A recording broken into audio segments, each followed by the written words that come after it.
प्यारे छात्रों, आज हम लोग एक नया चैप्टर परसेंटेज शुरू करने जा रहे हैं।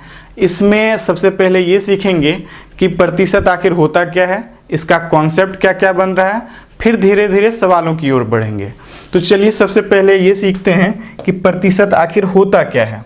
तो यहाँ पे प्रतिशत के लिए अगर दी परसेंट लिखा जाए, परसेंट, ठीक है। अब यहाँ पे देखिए परसेंट को दो भागों में ब्रेक किया जा सकता है, एक हो जाएगा पर, दूसरा हो जाएगा सेंट, ठीक है। तो यहाँ पे पर का मतलब और सेंट का मतलब अलग अलग समझते हैं। जैसे बोला जाए कि कोई व्यक्ति 10 किलोमीटर प्रति घंटे की चाल से चल सकता है, तो हम लोग 10 किलोमीटर प्रति घंटे को देखिए कैसे लिखेंगे, 10 किलोमीटर प्रति घंटा या फिर पर घंटा, तो पर घंटा इस तरह से लिखेंगे, ठीक है। या फिर किसी वस्तु का दाम लिखना हो, मान के चलिए 20 रुपये पर केजी हो, तो इसको लिखेंगे 20 रुपये पर केजी। तो यहाँ पे हमको सीखना क्या है, पर का मतलब सीखना है ना। तो 10 किलोमीटर पर घंटा जब बोल रहे हैं तो देखिए पर का साइन कैसे दिए हैं, इस तरह से। 20 रुपये पर केजी जब बोल रहे थे, सॉरी यहाँ पे केजी हो जाएगा कि 20 रुपये पर किलो दाम है, तो यहाँ पे देखिए पर का साइन कैसे दिए हैं, बटे के रूप में दिए हैं, ठीक। तो ये तो बटे का साइन है, तो इसका मतलब हो जाएगा कि पर का मतलब हुआ डिवाइडेड बाय, क्योंकि बटे के रूप में लिख रहे हैं तो मतलब भाग देना होगा। और सेंट का मतलब क्या होता है, सेंट का मतलब होता है 100। तो परसेंट का यहाँ से मतलब निकला कि डिवाइडेड बाय 100 इसको कह सकते हैं। डिवाइडेड बाय 100 है अगर दी तो मतलब क्या, हर में हमेशा 100 आएगा, ठीक। तो इसी को हम लोग लिख सकते हैं 1/100, 1/100। और इसी 1/100 को जो है अगर दी सिंबॉलिक रूप में लिखना चाहें तो इसका सिंबल ये हो जाएगा प्रतिशत, इसी 1/100 को ऐसा लिख सकते हैं। तो ये तीनों ही बातों का एक ही मीनिंग है, डिवाइडेड बाय 100 बोलिए या फिर 1/100 बोलिए या फिर ये सिंबल के रूप में प्रतिशत का चिन्ह लगाइए, ये तीनों ही बातों का एक ही मीनिंग है। अब यहाँ पे एक चीज़ और सीखते हैं कि जैसे x प्रतिशत बोला जाए, ठीक है, x प्रतिशत बोला जाए तो इसको हम लोग लिख पाएंगे x/100। ऐसा क्यों लिख पा रहे हैं, x प्रतिशत है तो x तो लिखे, गुना में प्रतिशत का चिन्ह जब हटेगा तो वो क्या आएगा, 1/100। x गुना 1/100 करेंगे तो x/100 हो जाएगा, ऐसा हो गया। तो यहाँ पे इसका मीनिंग समझते हैं। इसका मतलब ये हो गया, प्रतिशत एक ऐसा भिन्न है जिसके हर में तो हमेशा 100 रहेगा, हर में हमेशा 100 रहेगा। x यहाँ पे इसीलिए लिया गया है कि यहाँ पे कुछ भी नंबर हो सकता है, कोई भी नंबर हो सकता है। नीचे में फिक्स है कि प्रतिशत में लिखना है तो नीचे में तो 100 होना ही चाहिए, ठीक है। प्रतिशत ऐसा भिन्न है जिसके नीचे में हमेशा, हर में हमेशा 100 होगा। लेकिन अंश में कुछ भी हो सकता है, कोई भी नंबर हो सकता है। इससे बड़ा नंबर भी हो सकता है, इससे छोटा नंबर भी हो सकता है। बड़ा नंबर इसीलिए क्योंकि जब प्रतिशत में बोला जाए 20% वृद्धि, 30% वृद्धि, तो इस ओरिजिनल नंबर से बढ़ जाता है। कमी बोलेगा तो घट जाएगा। देखिए इसको और दूसरे सेंस में क्या पढ़ सकते हैं कि ये जो है टोटल होता है, ये टोटल होता है, और अंश में जो है वो इसका कुछ भी भाग होगा। तो ये जो है एक्चुअल नंबर है, एक्चुअल नंबर, ये वास्तविक संख्या है। जबकि ये क्या है, ये परसेंटेज जब चेंज करते हैं तो उसका कोई भी रूप हो सकता है, बढ़ा हुआ मान, घटा हुआ मान, इनमें से कोई भी, या फिर बराबर, कुछ भी हो सकता है, ठीक।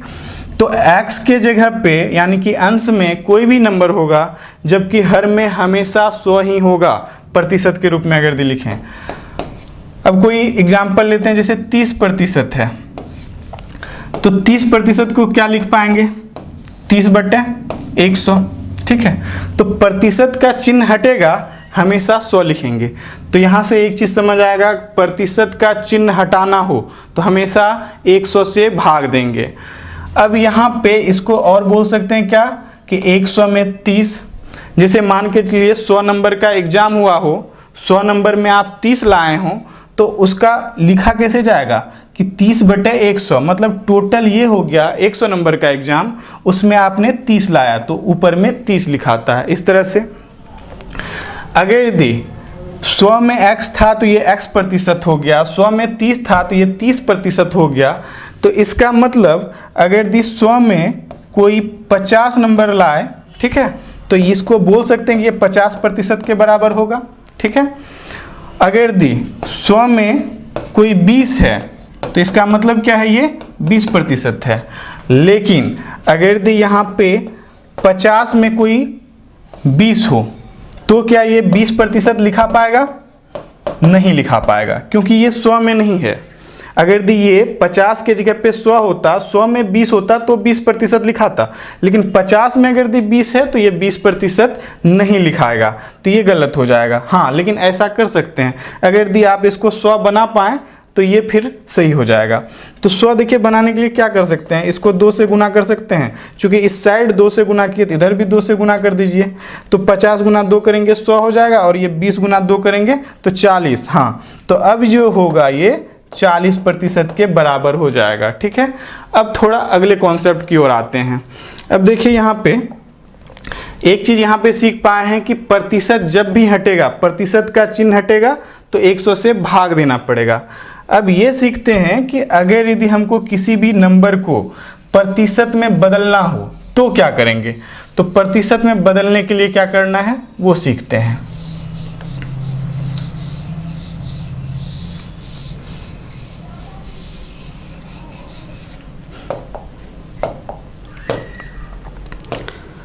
अब देखिए, जैसे कोई भी नंबर ले लीजिए आप, नंबर ले रहे हैं हम 3/4, ठीक है। इसको प्रतिशत में बदलना है, तो प्रतिशत में बदलना है अगर दी, तो आपको तो पहले ही बताया जा चुका है कि आपको हर में हमेशा 100 चाहिए ही चाहिए। तो हर में अगर दी आप 100 बना पाते हैं तो आसानी से बोल पाएंगे कितना प्रतिशत है। 3/4 को अगर दी प्रतिशत के रूप में बदलना है, 3/4 को प्रतिशत के रूप में अगर दी बदलना हो तो आप देखिए यहाँ पे नीचे में 100 ला सकते हैं किसी तरह से क्या। तो इसको एक काम कर सकते हैं, यहाँ पे अगर दी 25 से गुना कर दें तो ये तो 100 बन जाएगा। क्योंकि हर में आप 25 से गुना किए हैं तो अंश में भी 25 से गुना कर दीजिए। तो ये देखिए अब 25 गुना 4 करेंगे 100 आ गया, और ऊपर में कितना आ जाएगा 75, 75/100। तो ये 100 में 75 है, इसीलिए ये 75% लिख सकते हैं। तो लेकिन कोई ज़रूरी तो नहीं है कि यहाँ पे ऐसा ही नंबर हो कि आप गुना करके 100 बना पाएँ, ऐसा तो ज़रूरी है नहीं। तो यहाँ पे उसके लिए सीखते हैं, जैसे यहाँ पे 3 हो जाता तो आप किससे गुना करते तो मुश्किल हो जाता।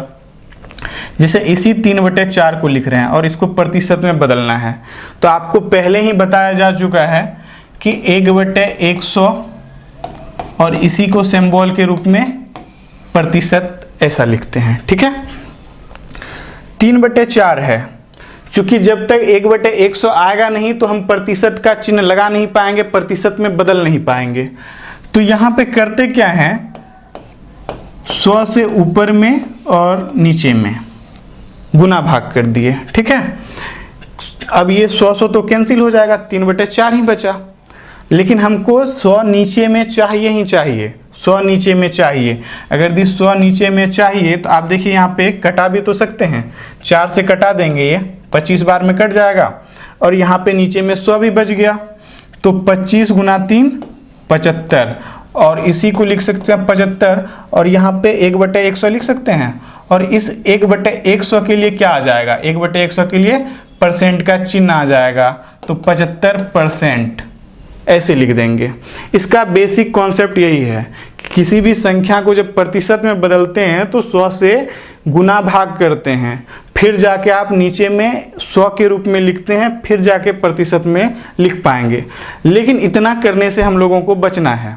तो देखिए करेंगे कैसे, जैसे यही 3/4 को फिर से लिख रहे हैं, आप कीजिए क्या कि गुना 100 से कर दीजिए। किसी भी संख्या को प्रतिशत में बदलना हो तो वैसे रियल में होता है कि 100% से गुना करना पड़ता है। तो 100 हो गया, प्रतिशत लगाएंगे, बटे 100 हो जाएगा, वो कट जाएगा। तो लेकिन हम लोग लिखने के क्रम में ऐसा नहीं लिखते हैं, लेकिन जानिए कि ऐसा होता है कि 100% से गुना करना होता है, ठीक। तो अब 4 से कटा दीजिए, 25 बार में कट गया, 25 गुना 3 करेंगे 75%, ये इसका आंसर हो जाएगा। तो पिछले पार्ट में हम लोगों ने देखा कि अगर यदि प्रतिशत का चिन्ह हटाएंगे तो बटे में 100 आएगा, मतलब भाग में 100 आ जाएगा। लेकिन अगर यदि किसी भी संख्या को अगर यदि आपको प्रतिशत में बदलना हो, प्रतिशत में बदलना है, 3/4 को प्रतिशत में बदलना है तो 100 से गुना करेंगे और जो रिजल्ट आएगा उसमें प्रतिशत का चिन्ह लगा देंगे। इस तरह से जैसे यहाँ पे आपको और दूसरा नंबर दिया जाए कि 2/3 कितने प्रतिशत के बराबर है, 2/3 है कितने प्रतिशत के बराबर, तो बस 100 से गुना कर दीजिए आप, तो ये कितना आ जाएगा 200/3 प्रतिशत, या फिर इसको पूर्णांक के रूप में आप लिख सकते हैं। तो दोनों कॉन्सेप्ट को याद रखना है। अगर यदि किसी भी संख्या को आपको प्रतिशत में बदलना है, प्रतिशत में बदलना है तो 100 से गुना करेंगे और फिर जब जो रिजल्ट आएगा उसमें प्रतिशत का चिन्ह लगा देंगे। लेकिन अगर यदि प्रतिशत का चिन्ह हटाना हो तो प्रतिशत का चिन्ह हटाने के लिए 100 से डिवाइड कर देंगे। ठीक है, इस कॉन्सेप्ट को समझने के बाद अब आइए बढ़ते हैं कुछ सवालों की ओर। अब जैसे यहाँ पे कुछ एग्जाम्पल से समझते हैं कि प्रतिशत के रूप में जो सवाल हो उसको किस तरह से सॉल्व किया जा सकता है।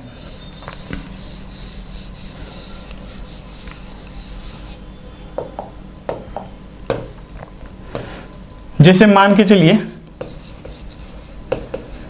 एक क्वेश्चन इस तरह से है, क्वेश्चन बोल दे रहे हैं, यहाँ पे सिंबल के रूप में लिख देंगे। जैसे क्वेश्चन ये है, ए और बी दो व्यक्ति है, इसके आय का अनुपात आप मान लीजिए 4:5 है। ठीक है, ए और बी दो व्यक्ति है, इसके आय का अनुपात 4:5 है। ठीक, तो यहाँ पे हम लोग रेशियो में लिख रहे हैं, ए रेशियो बी है, ए और बी दो व्यक्ति हो गया। आय का जो रेशियो दिया गया है इसका, इनकम का रेशियो, वो है 4:5। इसका मतलब बी अगर दी 5 रुपए कमाएगा तो ए 4 रुपए कमाएगा। इसका मतलब बस इतना ही हुआ। अब इसके आधार पे देखिए क्या क्या पूछा जा सकता है। इसी को अच्छे से समझेंगे तो आप परसेंट में जो होगा जब सवाल बनाने पे आएंगे तो आसानी से बना पाएंगे। पहले इन चारों सवाल को लिख लेते हैं। तो यहाँ पे देखिए क्या क्या पूछा जा सकता है। ए की आय बी की आय का कितना प्रतिशत है। दूसरा, ए की आय बी की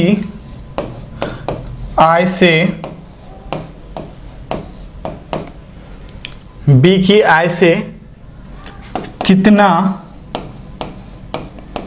प्रतिशत कम है। ठीक, फिर तीसरा, ए के बारे में पूछा जा चुका, अब बी के बारे में लिखते हैं। बी की आय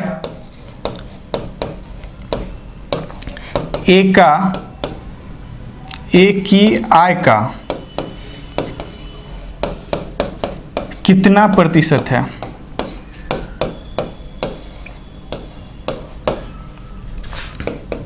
चौथा और लास्ट, बी की आय ए की आय से कितना प्रतिशत अधिक है। अब देखिए डाटा यहाँ पे ये दिया हुआ है कि ए की आय और बी की आय का अनुपात 4:5 है।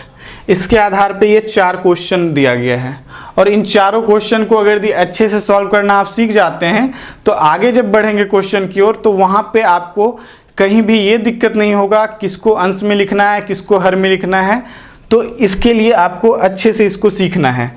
देखिए यहाँ पे जब एक एक करके इस सवाल को बनाएं, जैसे यहाँ पे पहला क्वेश्चन क्या है, ए की आय बी की आय का कितना प्रतिशत है।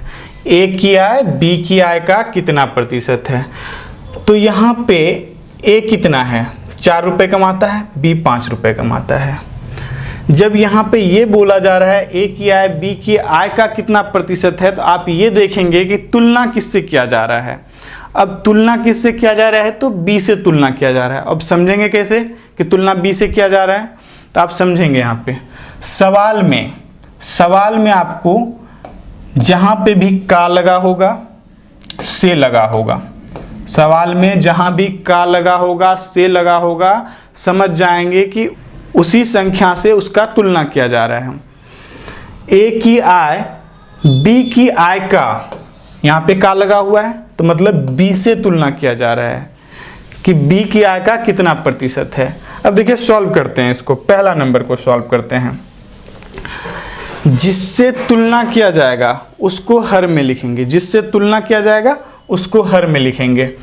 तो यहाँ पे b से तुलना किया जा रहा है तो b का वैल्यू कितना है 5, उसको हर में लिखेंगे। a की आय का, a के बारे में तो a कितना है 4, और प्रतिशत में पूछा गया है कि कितना प्रतिशत है। प्रतिशत में बदलने के लिए क्या करते हैं, गुना 100 कर देते हैं। बस इसी को सॉल्व कर देते हैं। तो 5 से कटाएंगे 20 बार में, 20 गुना 4 कर देंगे 80%। ठीक है, 20 गुना 4 80 और परसेंट का चिन्ह लगा देंगे। तो इसका मतलब ये हो गया ए की आय बी की आय का 80% है। दूसरे क्वेश्चन पे आते हैं। ए की आय बी की आय से कितना प्रतिशत कम है, कितना प्रतिशत कम है। फिर आपको ये समझना है कि तुलना किससे किया जा रहा है, बी से ही किया जा रहा है। देखिए यहाँ पे बी की आय से यहाँ लगा हुआ है ना, तो तुलना उससे हो रहा है। तो तुलना बी से किया जा रहा है तो उसको तो हर में लिखना है, जिससे तुलना किया जाए उसे हमेशा हर में लिखना है। तो बी का वैल्यू कितना है 5, और फिर ए की आय बी की आय से कितना प्रतिशत कम है। तो आप देखिए यहाँ पे बी 5 रुपए कमा रहा है तो ए 4 रुपए कमा रहा है, तो ए तो कम है, तो वही पूछा जा रहा है कितना प्रतिशत कम है। तो यहाँ पे देखिए 5 और ये 4 कितना कम है, एक कम है ना, तो जो कम है उसको ऊपर लिख देंगे, गुना 100 कर देंगे। तो यहाँ से कटाइए आप, तो ये कितना आ जाएगा 20, तो इसका मतलब 20% वो कम हो जाएगा। ठीक, अब फिर से आगे बढ़ते हैं। जैसे यहाँ पे अब लिख रहे हैं, इधर दिख रहा होगा, जैसे बी की आय ए की आय से कितना प्रतिशत है, ए की आय का कितना प्रतिशत है, यहाँ भी का लगा हुआ है। तो अब ए से तुलना किया जा रहा है ना, तो ए से तुलना किया जा रहा है तो ए को नीचे लिखेंगे, मतलब 4 को नीचे लिखेंगे, बट का चिन्ह देंगे, और देखिए अंश में क्या लिखेंगे, बी की आय का, बी के आय के बारे में बोला जा रहा है। तो बी है कितना 5, ऊपर लिखेंगे, गुना 100 कर देंगे। बस इसी को कटा दीजिए, 25 बार में कट जाएगा, 25 गुना 5 125, तो 125% है। अब फिर अगला क्वेश्चन है, बी की आय ए की आय से कितना प्रतिशत अधिक है, ये अधिक है। तो आप फिर से वही बात, तो तुलना किससे किया जा रहा है, से लगा हुआ है बी में, नहीं सॉरी ए में लगा हुआ है, यहाँ पे ए दिया हुआ है तो ए से तुलना किया जा रहा है। तो ए को नीचे लिखेंगे, ए का वैल्यू कितना है 4, और अधिक पूछा जा रहा है, कितना अधिक है, कौन अधिक है, तो कौन अधिक है, तो बी अधिक है ना, तो कितना अधिक है, ये 4 है ये 5 है, तो एक अधिक है, तो एक ऊपर लिखेंगे, गुना 100 कर देंगे, फिर कटा दीजिए आप, तो ये आ जाएगा 25% इसका आंसर। इन चारों को अगर यदि अच्छे से समझ पाए होंगे तभी आप अगले क्वेश्चन को अच्छे से समझ पाएंगे, किसको अंश में लिखना है, किसको हर में लिखना है। और फिर थोड़ा इसको और अलग तरीके से समझते हैं। जैसे यहाँ पे का से लगा हुआ था ना, आपको एक तरह से और ये समझ सकते हैं, जैसे जब यहाँ पे लिखेंगे किसका, किससे, इन दोनों से जब सवाल किया जाएगा और जो भी जवाब आएगा तो वही होता है तुलनात्मक रूप। ठीक है, तो उसको हर में लिखना पड़ेगा। आप समझ लेते हैं इसी क्वेश्चन में, जैसे किसका और किससे यूज करके। जैसे पहला क्वेश्चन था, ए की आय बी की आय का कितना प्रतिशत है, ए की आय बी की आय का कितना प्रतिशत है। तो ए की आय बी की आय में तो तुलना किससे हुआ है, का लगा हुआ है, तो मतलब किसका तो आ ही रहा है, इसमें भी का है लास्ट में, और लास्ट में इसमें से है। तो यहाँ पे देखिए बी से तुलना हो रहा है तो बी को नीचे लिखेंगे, ए के बारे में पूछा जा रहा है तो ए को ऊपर प्रतिशत में लिख देंगे। फिर पूछा ये जा रहा है दूसरा क्वेश्चन में, ए की आय बी की आय से कितना प्रतिशत कम है। तो आप देखिए कितना कम है, तो कम तो 1 है, और किससे कम है, अब क्वेश्चन ये करना है किससे कम है, तो कम जो है बी से है, तो बी को नीचे लिख देंगे, बस समझ जाएंगे वो तुलना हो रहा है। फिर वो अधिक वाली बात आएगी तो वहां पे भी सेम कंडीशन है कि एक अधिक है, एक अधिक है तो ऊपर, लेकिन किससे अधिक है, जो भी जवाब आएगा वो हमेशा हर में लिखाएगा। एक अधिक है, किससे अधिक है, तो 4 से अधिक है। तो चलिए इसी को सॉल्व करके आंसर लिख सकते हैं। अब इसी के आधार पे कुछ क्वेश्चंस को करते हैं और फिर जो है आगे बढ़ेंगे।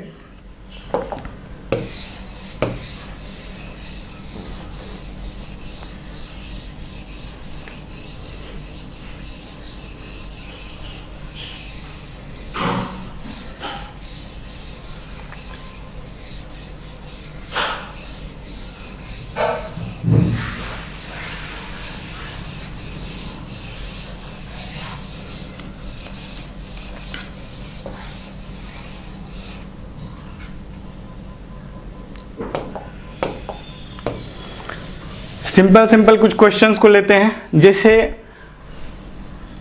45 75 का कितना प्रतिशत है, कितना प्रतिशत है, बस सिंपल क्वेश्चन है। 45 75 का कितना प्रतिशत है। तो आप देखिए तुलना किससे हो रहा है, 75 से हो रहा है ना, का लगा हुआ है यहाँ पे, तो तुलना तो उसी से हुआ।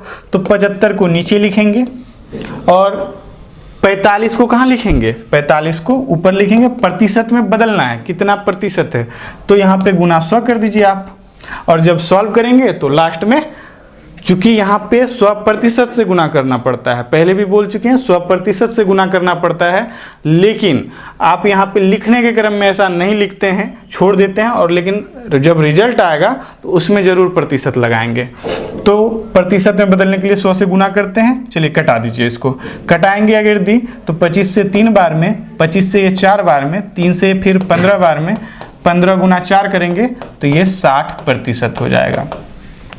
अब दूसरा बात लिखा जाए, x y का कितना प्रतिशत है, कितना प्रतिशत है, x y का कितना प्रतिशत है। तो यहाँ पे इसको क्या लिख पाएंगे, x y का, तो यहाँ पे तुलना किससे हो रहा है, y ना, तो y को नीचे लिखेंगे और ऊपर में x गुना 100, बस यही आंसर हो गया। अब थोड़ा और आगे बढ़ेंगे दी, जैसे भिन्न के रूप में हो, 2/3 3/4 का कितना प्रतिशत है, ये क्वेश्चन है। 2/3 3/4 का कितना प्रतिशत है। तो इसको सिंपल वे में बनाइए। तो तुलना किससे हो रहा है, 3/4, उसको तो हर में लिखना पड़ेगा और यहाँ पे बड़ा वाला बट्टे, मेन बट्टे ये हो जाएगा, और इसको कहाँ अंश में लिखेंगे और गुना 100 कर देंगे। और फिर आगे बढ़ेंगे जब इसको सॉल्व करने के लिए, तो 2/3 और ये 3/4 को जब ऊपर लेके जाएंगे तो इसको क्या लिख पाएंगे, इसको लिख पाएंगे 4/3 और गुना 100। तो यहाँ पे 4 गुना 2 8 गुना 100, 800/3 गुना 3 करेंगे 9 9, यहाँ पे 800/9%, इसको पूर्णांक के रूप में लिख सकते हैं। तो इस तरह से बनाएंगे। और कुछ सवालों को लेते हैं। जैसे क्वेश्चन है,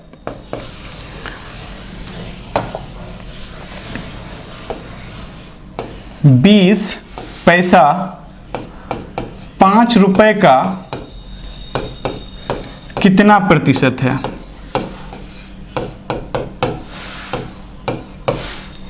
20 पैसा 5 रुपए का कितना प्रतिशत है। अब देखिए यहाँ पे वो पीछे जितने भी सवालों को लिया गया वहाँ पे कुछ भी यूनिट अलग नहीं था, जो भी संख्या था तो 2 संख्या दिया गया था, लेकिन यहाँ पे 2 संख्या तो है, एक 20 पैसा है, एक 5 रुपए है, दोनों का यूनिट अलग अलग है, ध्यान देना है। तो सबसे पहले तो ये देखेंगे तुलना किससे हो रहा है, 5 रुपए का, तो मतलब 5 को तो नीचे लिखेंगे, ठीक। उसके बाद और 20 को ऊपर लिखना पड़ेगा, प्रतिशत में बदलने के लिए गुना 100 करेंगे। अब यहाँ पे ये ध्यान देना है कि आपको 20 पैसे के रूप में दिया है, 5 रुपए के रूप में दिया हुआ है, तो या तो आप 5 रुपए को पैसा में बदल लीजिए और या फिर 20 पैसे को रुपए में, यूनिट सेम करना पड़ेगा तभी कैलकुलेशन कर पाएंगे। तो यहाँ पे 5 रुपए को जो है आप पैसे में बदलिए, 1 रुपया बराबर 100 पैसा, तो 5 रुपये बराबर 500 पैसा। तो यहाँ पे 100 से गुना कर देंगे, इससे आ जाएगा। तो यहाँ पे 00 से ये कैंसिल, 5 से ये 4 बार में कैंसिल, तो ये हो जाएगा 4%। इसका आंसर हो गया, ठीक है। बस आज के वीडियो में इतना ही। आज जो है बेसिक्स को बताया गया, बेसिक्स को क्लियर करने का कोशिश किया गया। अगले क्लास में आगे के कुछ कॉन्सेप्ट को सीखेंगे और फिर उस पर सवाल करेंगे। ठीक है, मिलते हैं अगले वीडियो में।